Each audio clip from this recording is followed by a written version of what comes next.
Gentlemen, if you have your Bibles, you have your Bible apps, and you're watching this, turn with your Bibles.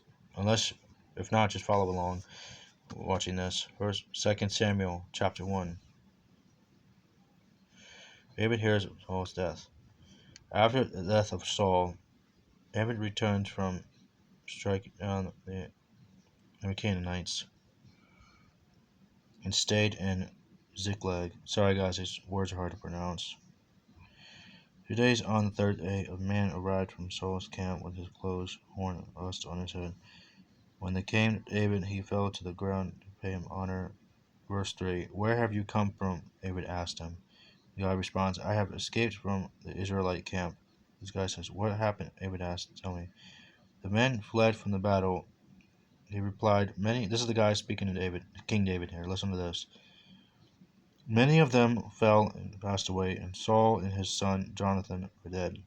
Then David said to the young man who brought him to the report, you know that Saul and his son Jonathan are dead. Verse 6. I happened to be on Mount Gilboa.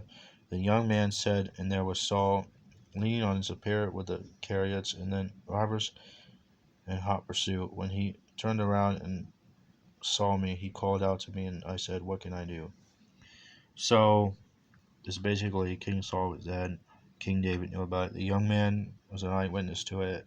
King David, ladies and gentlemen, King David wanted to get this young man's side of the story, and he did. And it went from there. And yes, he went on from there. If you guys know the full story, type in the comments. Explain it. If you have more verses about it, let me know in the comments. There's certain chapters and verses in the Bible I can't find, so if you want to help me find it by typing in the comments, I would appreciate it.